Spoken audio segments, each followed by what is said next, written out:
Lisboa, otoño. El museo duerme con las luces bajas y el rumor de visitantes que nunca llegaron. Una vitrina guarda un códice arrugado, su lomo cosido con hilos que parecen latidos. Diego tiene 5 años, ojos que atrapan la luz y una atención que no sigue el ritmo del mundo. Fue diagnosticado con autismo a los 3, para él, los símbolos no son dibujos, son voces. Su madre, Valeria, historiadora, esperaba que el museo fuera un refugio. No imaginó que sería una puerta. Diego se acerca y apoya la mano en el cristal. Susurra, ¿puedo leerlo, mamá? Nadie entiende cómo un niño tan pequeño podría leer lo que expertos llevan meses descifrando. El códice procede de una bodega ribereña, fechado por indicios en el siglo IV, mezcla latín tosco, signos hebreos y glifos que habían dejado perplejos a los paleógrafos. Valeria observa con la mezcla de orgullo y miedo de quien conoce los límites del asombro humano. Diego inclina la cabeza y pronuncia palabras que desencadenan un silencio que pesa. Nombra, pájaros de barro, agua, un niño que no camina, una cueva. Identifica un símbolo marcado como daño, no es daño, es caminar, dice. El director del museo se acerca, la paleógrafa saca su teléfono y comienza a grabar. Lo que el niño pronuncia no son conjeturas, son escenas. Poco a poco, y con una calma que desarma, Diego va hilando un relato. El manuscrito, dice, fue escrito por un hermano llamado Tobías que ocultó su testimonio por miedo. Describe con precisión un camino señalado por piedras blancas, 3 olivos que forman un triángulo y una roca con forma de corazón. Cada dato es una punzada contra la incredulidad. El director toma una decisión que romperá protocolos, trasladar el códice a una sala segura para que el niño lo observe sin cristal entre ambos. Es un acto simple, casi temerario, confiar en la mirada de un niño antes que en la norma. Frente al códice extendido, la luz parece buscar la verdad. Diego recorre las páginas con ojos veloces y una voz que no conoce la impostura. Habla de coordenadas antiguas, de pasos contados desde un pozo, de marcas en la piedra. Sus palabras trazan un mapa que nadie esperaba, un lugar escondido, una promesa a punto de cumplirse. Valeria siente una mezcla de temor y gratitud. La diferencia de su hijo dejó de ser un silencio para convertirse en un oficio sagrado. Pronto la historia se filtra, un niño que traduce un manuscrito antiguo. Los titulares se multiplican, los pasillos del museo se llenan de voces. Algunos investigadores piden prudencia, otros, asombrados, hablan de una puerta que nadie supo abrir. Valeria vuelve a casa con el cuerpo dividido entre el deseo de proteger a su hijo y la convicción radical de que lo que Diego hace no puede quedarse en silencio. Las llamadas no cesan. Se ofrecen universidades, conservadores y hasta periodistas con luces que prometen revelar todo en una noche. Diego, en cambio, dibuja y repite, las letras me llaman. Sus trazos ahora tienen una coherencia que pocos entienden, pero que algunos empiezan a seguir con mapas y medidas. El director propone una expedición limitada, seguir las coordenadas que Diego extrae del códice. No es una aventura heroica, es una cadena de decisiones pequeñas que suman riesgo y posibilidad. Valeria acepta con la temeridad de quien sabe que la vida de su hijo cambió de sentido aquella tarde frente al vidrio. Los días posteriores son logística comprimida y voces en los pasillos. El museo arma un equipo mínimo, 2 arqueólogos, una conservadora, un topógrafo, un epigrafista, un técnico y un médico. Van con discreción, aunque la discreción se disuelve en cuanto un titular aparece. Valeria firma autorizaciones, responde llamadas y trata de mantener a Diego lejos del ruido. En el coche hacia el campo, Diego mira el paisaje como quien sigue un mapa invisible. Dice, las piedras me dicen por dónde y no necesita añadir más. Valeria recuerda consultas y terapias, ahora su hijo es la brújula de una búsqueda que nadie esperaba. Llegan a un valle de sol y rocas blanqueadas. El topógrafo convierte las palabras del códice en coordenadas, 2.400 pasos desde un pozo antiguo. Caminan entre matorrales, piedras que el tiempo redondeó y el rumor distante del océano. Diego marca el paso, la gente lo sigue como si fuera un hilo. En un claro ve 3 árboles que forman un triángulo imperfecto, viejos, retorcidos, con raíces que se aferran a la tierra. Allí, medio cubierto por líquenes, aparece un bloque de piedra con la forma de un corazón. La roca pesa cientos de kilos. Sacarla exige poleas, cuerdas y horas de esfuerzo. Mientras trabajan, Diego dibuja en silencio, líneas que se parecen a mapas. Cuando, por fin, mueven la losa, el aire que brota huele a humedad antigua y a madera. Es una bocanada de siglos. La entrada es angosta, la oscuridad responde con un frío que baja por la garganta. En las paredes interiores, a linterna tenue, aparecen grabados diminutos, aves, pasos, símbolos que repiten los glifos del códice. La conservadora dice que la técnica del tallado encaja con la datación preliminar. Es un hallazgo que plantea más preguntas de las que responde. Diego se adelanta y su linterna descubre una inscripción pequeña en el borde, una palabra que nadie había notado. La pronuncia y el equipo contiene el aliento, testigo. Valeria siente que algo cambia de sitio dentro de sí, como si una pieza invisible hubiera encajado. Se aseguran cuerdas y cascos, la cámara del conservador graba cada gesto. Los arqueólogos prefieren avanzar con cautela, conscientes de la tensión que el descubrimiento traerá con las autoridades religiosas y con quienes temen la ruptura de relatos consolidados. Pero la ciencia exige abrir lo cerrado. Entran por turnos. La cueva no es amplia, guarda paredes pulidas por manos antiguas y, al fondo, bajo una losa inclinada, se distingue la silueta de algo envuelto. El corazón de la búsqueda late en esa oscuridad. Antes de que cualquiera toque, Diego mira a Valeria y dice con una seriedad que hiela, allí adentro hay algo que quiere hablar. Nadie duda. Avanzan. La escena se congela por un instante, linternas, respiraciones, el raspado de las manos sobre la piedra. Cuando levantan la losa, el brillo de una tela muy vieja asoma a la luz. Es un punto de arranque y el aire parece esperar la siguiente palabra. Reescribirá el silencio de los siglos, hoy. La tela se deshace al contacto con el aire, cada fibra parece guardar un silencio demasiado antiguo. La conservadora, con guantes, desenrolla el paquete con la delicadeza de quien trata de no romper una membrana. Aparece un pergamino estrecho, la tinta negra aún visible en trazos firmes. Todos contienen la respiración. El epigrafista ilumina el texto y pronuncia palabras medidas. Entre las letras aparecen los mismos glifos que Diego señaló en el códice, pequeñas marcas que repiten un lenguaje privado. Se toman fotografías, se registran medidas y, por prudencia, se envuelve de nuevo el documento para trasladarlo a un laboratorio seguro. En la furgoneta de regreso, el mundo exige explicaciones, llamadas, mensajes, ofertas. Valeria mira a Diego, que observa el paisaje con la calma de quien escucha algo que nadie más oye. Sus manos, aún manchadas de polvo, dibujan en un cuaderno mapas que nadie entiende del todo. Los primeros análisis en el laboratorio sacuden expectativas. Fibras vegetales, pigmentos inusuales y una datación preliminar que sitúa el pergamino en una época sorprendente. La noticia escala. Instituciones religiosas solicitan acceso, canales de televisión piden exclusividad. El director del museo organiza una mesa técnica, científicos, conservadores y representantes legales. Valeria sabe que exponer el texto sin cautela sería un acto de violencia contra la historia y contra su hijo. Aún así propone una lectura controlada, especialistas presentes, transmisión cerrada y medidas de conservación extremas. El panel acepta y se prepara la sala blanca. Diego entra con su gorra, su actitud es la misma que en la cueva, serena, sin teatralidad. Frente al pergamino, su mirada se cierra en concentración. Comienza a leer. Su voz suena inmadura y, al mismo tiempo, portadora de una antigüedad que descoloca. Describe escenas sencillas, un niño enfermo junto a un arroyo, manos que modelan aves de barro, risas que vuelven al romper una tensión antigua. En un fragmento, el texto menciona a Tobías, el supuesto autor, y a Elián, el niño enfermo. Relata cómo Tobías siguió a aquel que enseñaba a curar en secreto, anotando lo que vio para que alguien supiera. Estas palabras parecen detonar algo, lo humano en lo sagrado, lo cotidiano en lo que deviene mito. El pergamino, sin embargo, guarda una confesión mayor. Entre líneas, Tobías escribe que dejó 3 testimonios.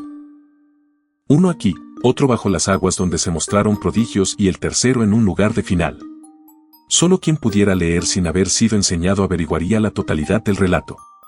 Al terminar la lectura controlada, la sala se llena de preguntas. Hay quienes piden cautela y espera, hay voces que hablan de implicaciones teológicas y de seguridad. Otros exigen búsquedas inmediatas. La decisión que parecía técnica comienza a parecer moral. Valeria y Diego se refugian en una habitación contigua. El niño, cansado, dibuja y dice con la naturalidad de siempre, las letras pidieron ser buscadas. El amanecer se presenta como una promesa frágil cuando el equipo llega a la costa del lago. El viento trae recuerdos de olas y la orilla parece un horizonte que guarda secretos bajo su superficie. Se suman especialistas en arqueología submarina, buzos con décadas de experiencia, un técnico en sonares y una embarcación equipada con grúas pequeñas.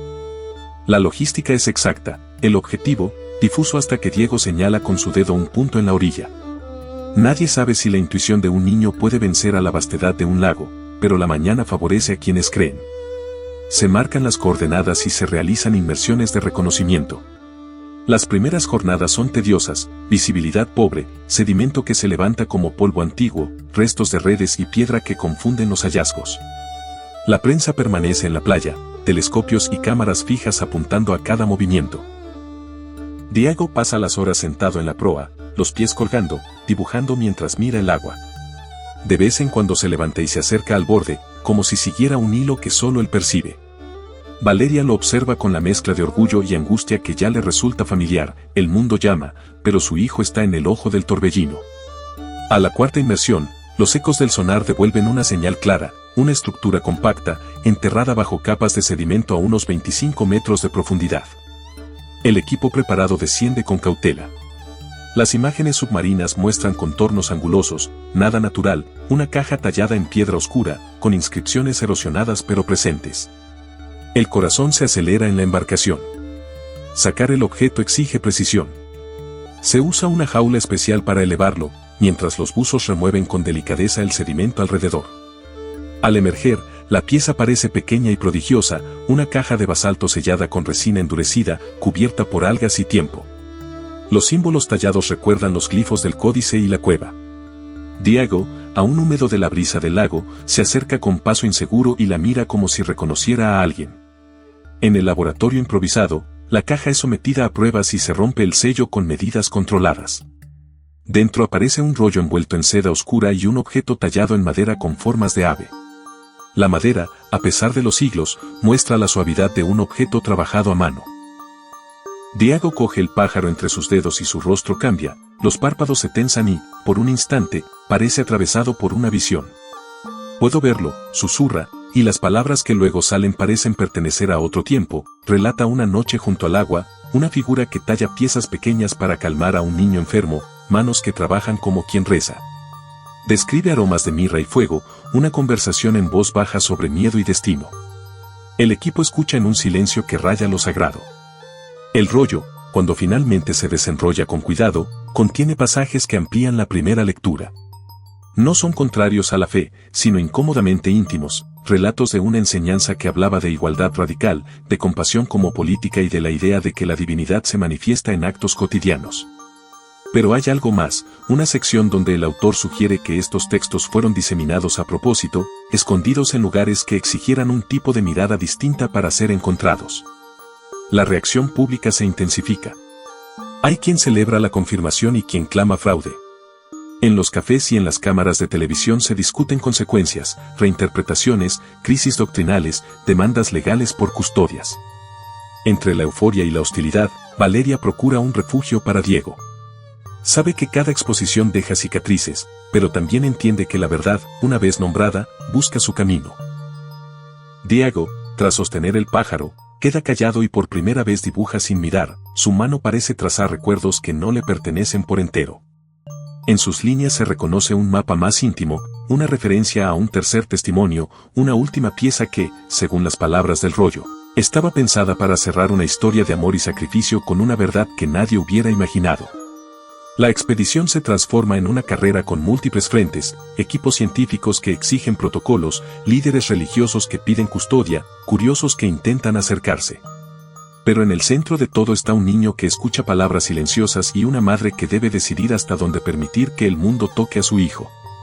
La decisión de seguir, pese a todo, se siente ahora menos azarosa y más como una respuesta a algo que nació antes de ellos. La búsqueda del tercer testimonio toma un cariz de peregrinación forzada. Los indicios del rollo guían a un territorio de finales, un promontorio donde el paisaje se cae hacia el mar y las leyendas hablan de enterramientos y despedidas. Se trata de un lugar que la memoria llama con nombres distintos: Cabo de las Bóvedas, Punta del Silencio, el filo donde la gente iba a decir adiós. Los permisos se retuercen en papeles administrativos.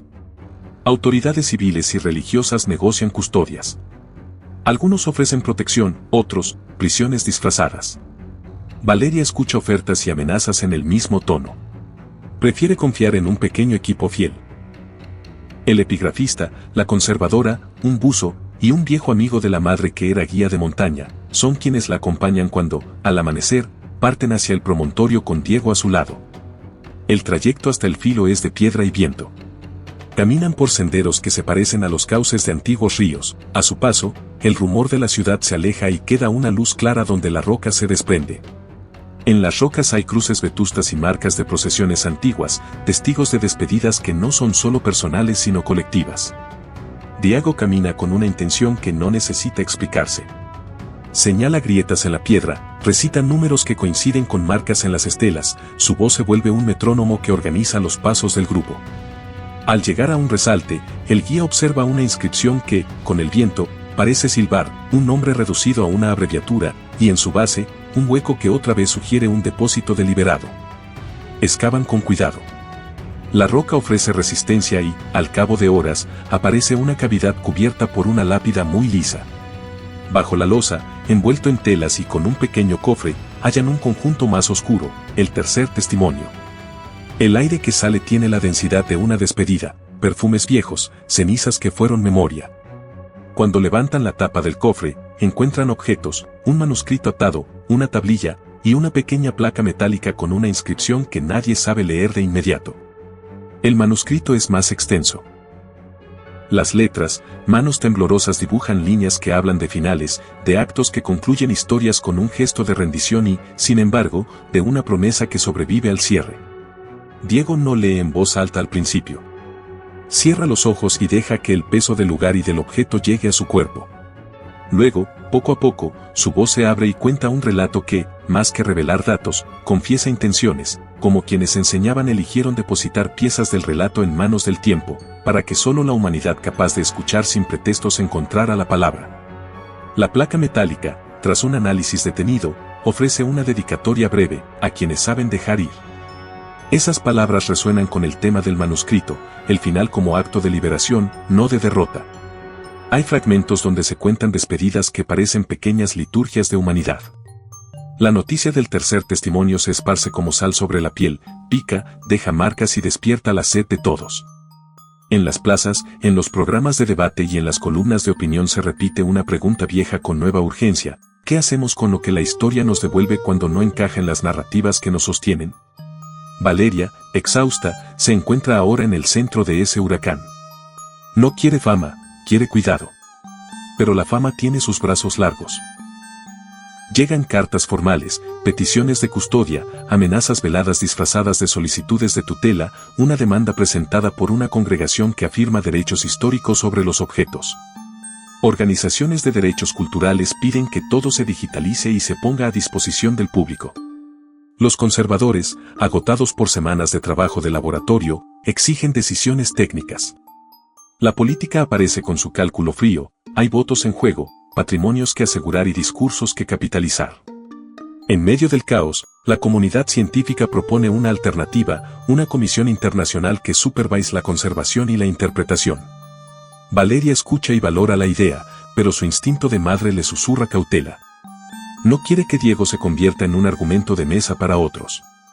Propone entonces un protocolo, acceso restringido, un conjunto de expertos acreditados, transmisión controlada y, sobre todo, medidas para preservar el anonimato y la salud emocional del niño. La propuesta no satisface a todos. Hay quienes sostienen que la verdad no puede quedarse entre peritos, otros, que la exposición dañará la memoria misma de lo encontrado.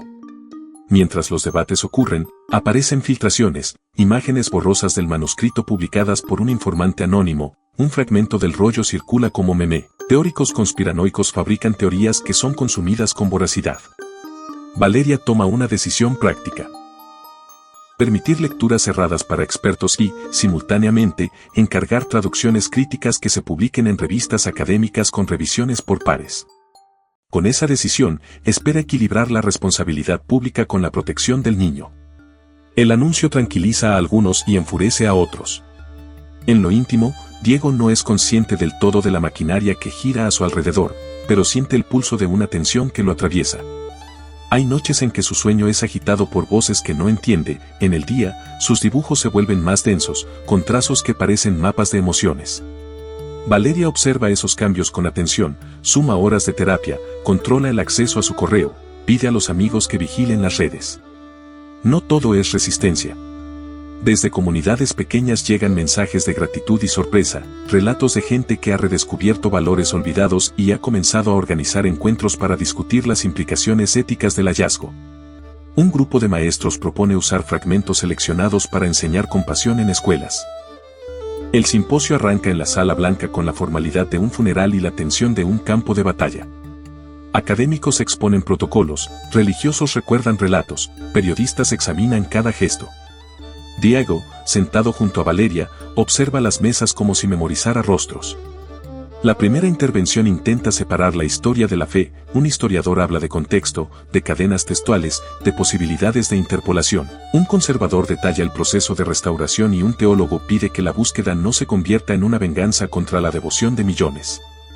Entre los paneles, la moderación propone un gesto simbólico, leer, en voz alta y en fragmentos seleccionados, pasajes que hablen de humanidad y no de dogma. La sala acepta con reservas. La transmisión a expertos se mantiene, pero se reproducen fragmentos que llaman a la empatía, relatos sobre pan compartido, curaciones discretas, enseñanzas que privilegian el cuidado cotidiano por encima del poder vertical. Un profesor explica que las fuentes muestran un enfoque pedagógico y comunitario, los aplausos son medidos y las protestas, contenidas.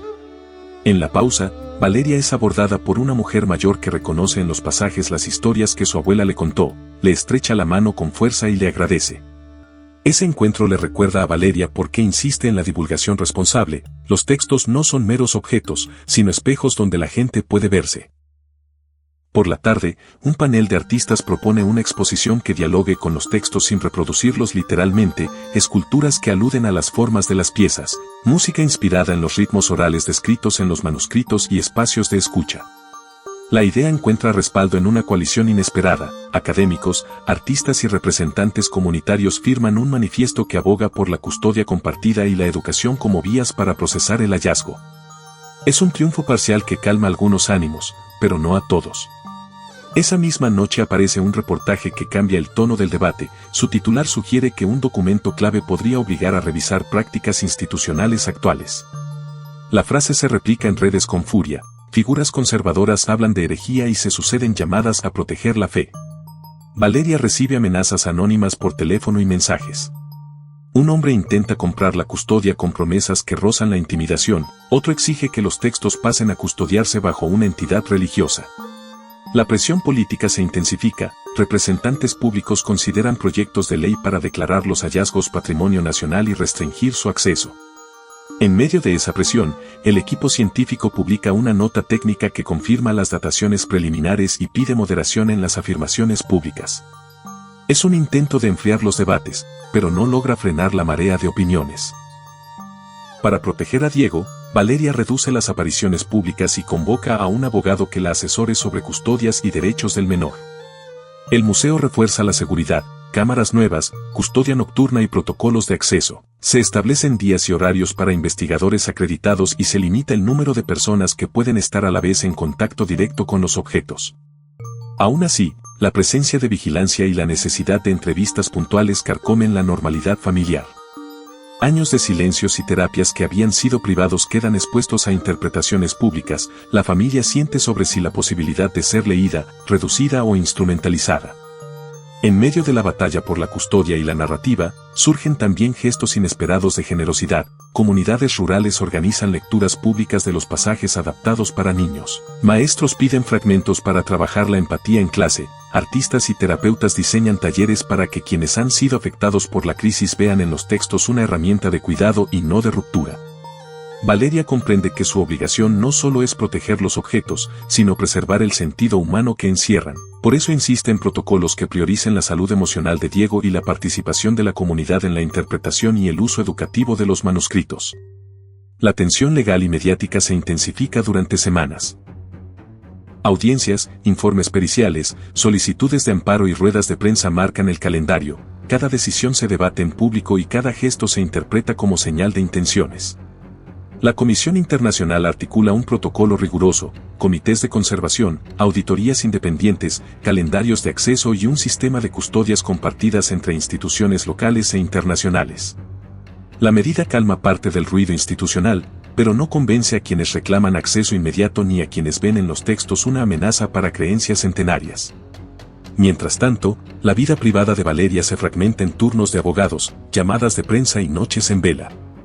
Los psicólogos que trabajan con Diego recomiendan pausas, ráfagas de normalidad que devuelvan al niño las rutinas que lo anclaban antes de que el mundo lo convirtiera en un suceso.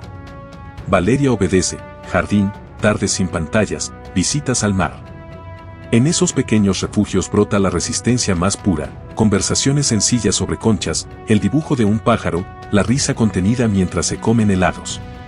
Una noche, revisando los cuadernos de Diego, la conservadora encuentra una sección donde el niño ha mezclado palabras y dibujos con una claridad que hiere, aparecen coordenadas, trazos parecidos a mapas y una frase repetida varias veces como un mantra infantil: quien escucha, ve. Valeria la lee en voz baja y siente que la búsqueda vuelve a su centro, la escucha, no la imposición. El despliegue legal obliga a decisiones prácticas. Se firma un convenio de custodia compartida. El tercer testimonio permanecerá en una institución local, bajo la supervisión de la comisión. Se programará acceso para investigadores acreditados. Se crearán copias digitales alojadas en servidores distribuidos y se establecerá un fondo para apoyar investigaciones independientes y proyectos educativos comunitarios. El acuerdo, anunciado en una conferencia controlada, busca equilibrar intereses, bajar la tensión pública y devolver gestión a la comunidad donde nació el hallazgo. La resolución formal no apaga por completo la polémica, pero abre espacios. En colegios y centros comunitarios se organizan ciclos de lectura y debate con fragmentos adaptados por especialistas.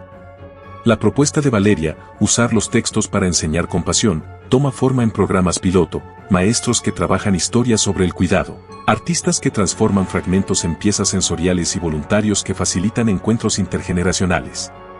Estas pequeñas iniciativas muestran que las palabras, lejos de dividir, pueden tender puentes. En lo cotidiano llegan microinstantes de calma.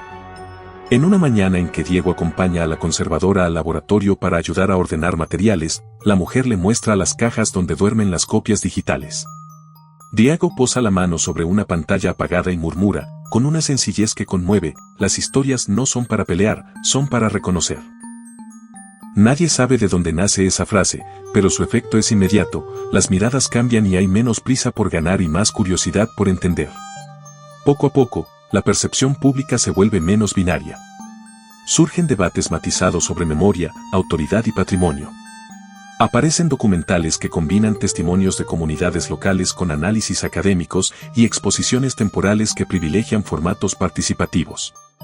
El hallazgo deja de ser escándalo para convertirse en catalizador de conversaciones duraderas sobre cómo recordar y quién participa en las narrativas colectivas. Valeria, que mide cada paso con cuidado, decide finalmente autorizar una lectura pública reducida y planificada, no una exhibición sensacionalista, sino un encuentro en el que Diego participe con su propia voz, acompañado de terapeutas, mediadores culturales y miembros de la comunidad. La intención es que la lectura sea un acto de cuidado y no de espectáculo. Al anunciar la jornada, Valeria explica su postura con claridad: la verdad no prospera en jaulas ni en trincheras, prospera en la atención compartida y en la responsabilidad de quienes la sostienen. El día de la lectura llega con un clima tenso y contenido. La sala escogida es amplia pero cálida, con sillas disponiéndose en semicírculo para que nadie quede fuera de la escucha. Hay cámaras, sí, pero lejos. Acuerdos previos obligan a que la transmisión sea selectiva y que los fragmentos difundidos estén revisados. Frente al público están la conservadora, el epigrafista, un mediador cultural, 2 psicólogos y Valeria. Diego entra de la mano de su madre, con la gorra que ya es una costumbre suya, camina como quien cumple una cita íntima más que una obligación pública. Antes de empezar, el mediador recuerda las reglas: respeto, silencio, permiso para intervenir, y la promesa de que ningún pasaje sería usado para manipular creencias. La primera lectura es breve, pasajes que hablan de compartir el pan, de curaciones hechas en secreto, de pequeñas prácticas de compasión, y sus palabras flotan en el aire con la simplicidad de lo esencial. Hay silencios largos, respiraciones que no se rellenan con comentarios innecesarios. La sala parece contener la misma reverencia que antes había en cuevas y barcos, aunque ahora la reverencia tenga micrófonos. Cuando llega el momento de Diego, la tensión cambia de forma. No es un acto de exhibición, los profesionales lo rodean con tacto, y él lee con la seriedad que le hemos visto antes, pero ahora con un matiz nuevo, como si supiera la urgencia de dar forma a aquello que otros desean poseer. Su lectura no es académica, es una lectura de voz humilde que transforma nombres y anécdotas en imágenes cotidianas, una madre lavando las manos de un niño, un hombre compartiendo su pan aun cuando no tiene mucho, una frase que repite la idea de que la divinidad se revela en el cuidado del otro. A mitad de la lectura, una mujer en la primera fila no puede contener las lágrimas, un anciano aplaude con la mano en el corazón, un joven anota con furia, no por rechazo sino por la intensidad de lo que se le abre ante los ojos. Al terminar, no se produce el rugido de un debate inmediato. Primero hay preguntas medidas. ¿Qué implica esto para prácticas religiosas? ¿Cómo se protege la autenticidad sin convertir la historia en mercancía? Las respuestas que dan los expertos son técnicas y prudentes, las que da el público son más encontradas, pero no hostiles en su mayoría. Se siente la posibilidad de un cambio lento en la conversación pública, desde la posesión hacia la responsabilidad.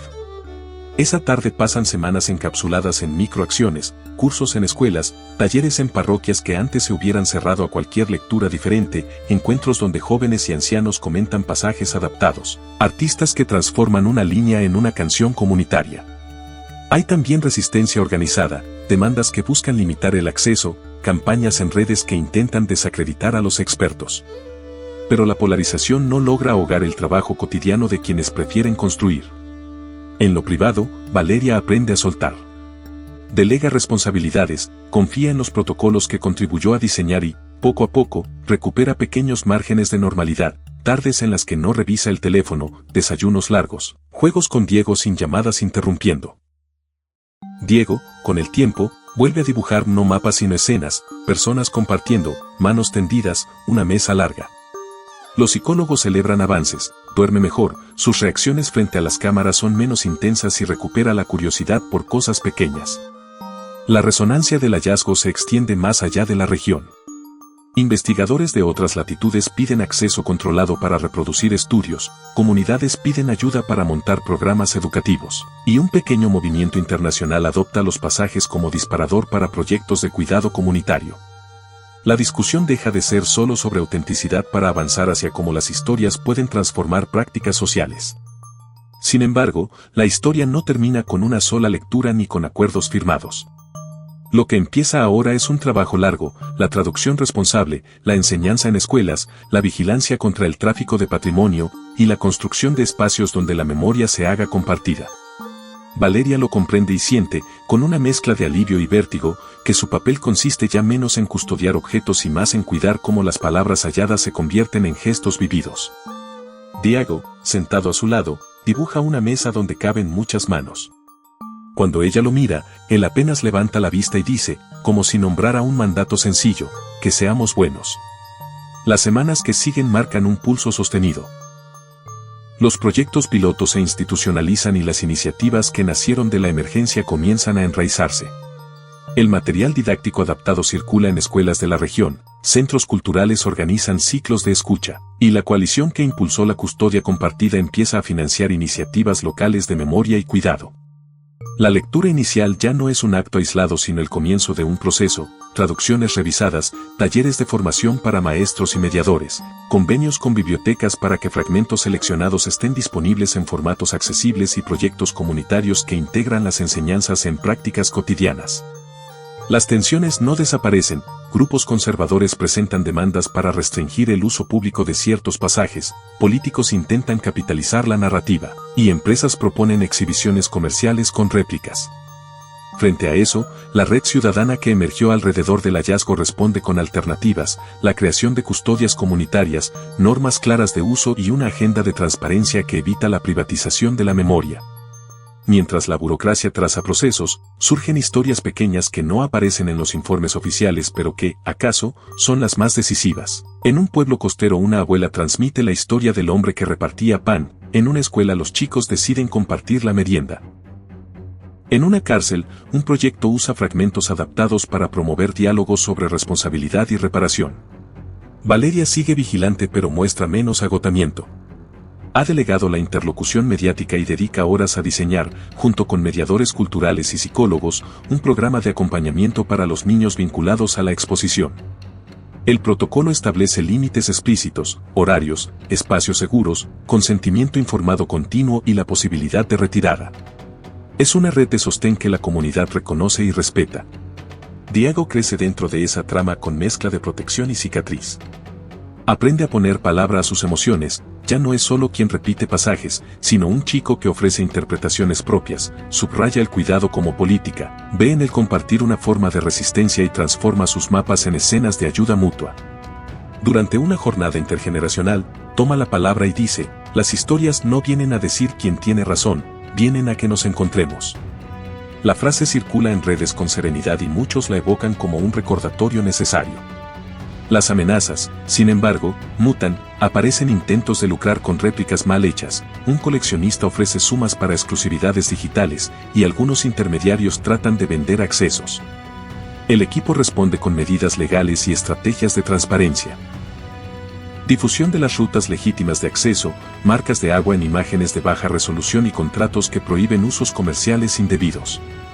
La tensión llega a un punto crítico cuando un intento de forzar el acceso a una caja de copias digitales es detenido por las medidas de custodia. El susto ratifica que la defensa jurídica no basta, la memoria necesita también redes afectivas que la protejan.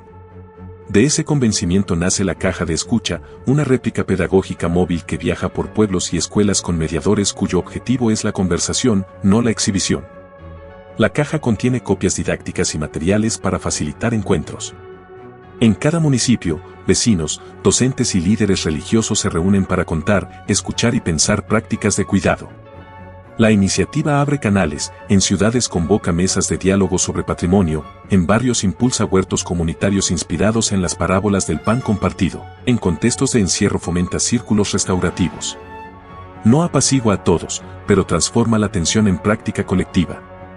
Con el tiempo, la iniciativa atrae colaboraciones internacionales, universidades, centros culturales y residencias artísticas proponen investigaciones conjuntas y programas de intercambio. Valeria establece una cláusula inamovible, toda colaboración debe respetar la gobernanza compartida y los mecanismos de consentimiento comunitario. Esa exigencia choca a veces con lógicas tradicionales de financiación, pero también suma aliados comprometidos que renuncian a privilegios a cambio de trabajar con respeto hacia los contextos y las personas. Los meses se vuelven menos explosivos y más laboriosos, traducciones responsables, enseñanza en escuelas, vigilancia contra el tráfico de patrimonio y la construcción sostenida de espacios donde la memoria se haga compartida. En la cocina de la casa de Valeria, Diego pega en la pared un dibujo, una mesa larga con manos diversas. Ella lo mira y comprende que, pese a las heridas, algo esencial ha sobrevivido, la posibilidad de que una palabra antigua se convierta en práctica presente y sostenida por la comunidad que la hizo nacer. El tiempo no borra cicatrices, pero a veces las convierte en tejido capaz de sostener algo nuevo. Lo que comenzó como un hallazgo y luego se volvió disputa termina por transformarse, con esfuerzo y desaciertos, en una trama duradera de prácticas, acuerdos y responsabilidades compartidas. La Comisión Internacional se consolida como un espacio donde convergen representantes locales, expertos y mediadores comunitarios, sus reuniones procuran más sostener que imponer, y el protocolo de acceso diseñado a partir de la experiencia del tercer testimonio se convierte en modelo y referencia para otros procesos similares en distintos países. Valeria aprende a medir la serenidad en fragmentos. Una tarde en que Diego invita amigos a casa y dibujan sin presiones, una carta de una maestra que cuenta cómo los alumnos han comenzado a ofrecer ayuda espontánea, un correo de un investigador que reconoce que escuchó distinto gracias al modo en que se respetó a la comunidad. Esos instantes, pequeños e íntimos, son la calma que se acumula y desarma la fatiga. Diego crece y sigue siendo el niño contemplativo que conocieron, pero ahora con nuevas herramientas para nombrar sus propias heridas. La curiosidad que lo impulsó a leer y a traducir se vuelve práctica y comunitaria, estudia sonidos, colecciona frases, participa en proyectos de cuidado mutuo, facilita círculos donde la escucha es la norma y la narración responsable, la técnica aprendida. Sus dibujos, antes mapas crípticos, ahora decoran espacios públicos, en un mural pintado por vecinos se ve una mesa larga con manos que se entrelazan y no se empujan. En la esfera pública las transformaciones son graduales pero reales. Algunas instituciones revisan protocolos de atención, programas educativos integran módulos sobre patrimonio afectivo. En foros internacionales se debate una ética del acceso que toma la experiencia del hallazgo como caso fan. Dante. No se alcanza la unanimidad, las disputas continúan en ciertos espacios ideológicos, pero el tono general del debate se hace más cuidadoso, menos prisa por declarar, más interés en los procesos participativos. La vida cultural se renueva, obras de teatro reconstruyen escenas de cuidado anónimo, coros interpretan textos adaptados, proyectos de cocina comunitaria recrean las metáforas del pan compartido. La memoria deja de habitar solamente vitrinas y archivos, encuentra hogar en prácticas vivas, rituales locales de agradecimiento, encuentros intergeneracionales, redes de ayuda mutua que persisten más allá del proyecto original. La caja de escucha se multiplica, una réplica pedagógica recorre pueblos, plazas y escuelas, promoviendo la conversación antes que la exhibición, y en cada parada se organizan talleres que traducen los textos a acciones cotidianas. Las fuerzas que intentaron lucrar con el hallazgo no desaparecen. Redes transnacionales siguen buscando réplicas y el tráfico de patrimonio sigue siendo una amenaza real. La Comisión refuerza alianzas legales y tecnológicas, sellos de legitimidad, bases de datos distribuidas, mecanismos de denuncia ciudadana y protocolos de transparencia pública. La lucha es prolongada, pero la existencia de marcos claros, sumada a la sensibilización de comunidades que ahora protegen activamente su memoria, vuelve mucho menos atractivo el comercio ilícito. Hay reconciliaciones pequeñas que reconfortan. Un antiguo opositor público solicita una reunión sin cámaras con Valeria, confiesa que su temor fue más político que personal y propone aportar recursos para proteger archivos locales. Un teólogo que criticó inicialmente la lectura abre un diálogo público con mediadores y reconoce que encontró en los textos una ética del cuidado que no esperaba. Son gestos que no borran el pasado, pero sí permiten tejer confianza y crear puentes. La política, obligada por la presión ciudadana y los acuerdos técnicos, adopta marcos de protección más estrictos, las instituciones aprenden a convivir con la complejidad. En lo íntimo, Valeria decide recuperar piezas de su vida, retoma estudios pospuestos, escribe apuntes sobre procesos comunitarios, participa en un proyecto de archivo oral. Sabe que su papel dejó de ser custodiar objetos en solitario, ahora acompaña procesos y confía en redes que han demostrado sostener la memoria. Encuentra, en los días comunes, una calma que no es ausencia de tensión sino la capacidad de seguir con sentido. La última escena que cierra esta historia no es una clausura definitiva sino una apertura. En una plaza, bajo un árbol viejo, se convoca un pequeño festival de narración, niños, ancianos, estudiantes, artistas y vecinos se sientan en círculo. Diego, ya un joven que mueve con cuidado la palabra, comparte una historia sobre una familia que, en tiempos de escasez, repartía su pan aún con hambre. Al final propone algo sencillo. Que cada quien, esa tarde, comparta un gesto de cuidado que haya hecho o recibido. Las manos se abren y las historias circulan en voz baja, con atención. Cuando cae la noche, alguien enciende una lámpara y un coro improvisado canta una canción que mezcla versos antiguos con líneas nacidas de las conversaciones recientes. La música no borra las heridas, las nombra, las acompaña y las pone a salvo en la compañía. Valeria toma la palabra, sin solemnidad, y dice, no es el testimonio lo que nos salva, es lo que hacemos con él. La frase no pretende cerrar la discusión, es una invitación a la responsabilidad continua. La responsabilidad, entiende ella ahora, no es una carga individual sino una práctica colectiva, cuidar la memoria, proteger a las personas que la habitan y transformar las palabras antiguas en gestos presentes.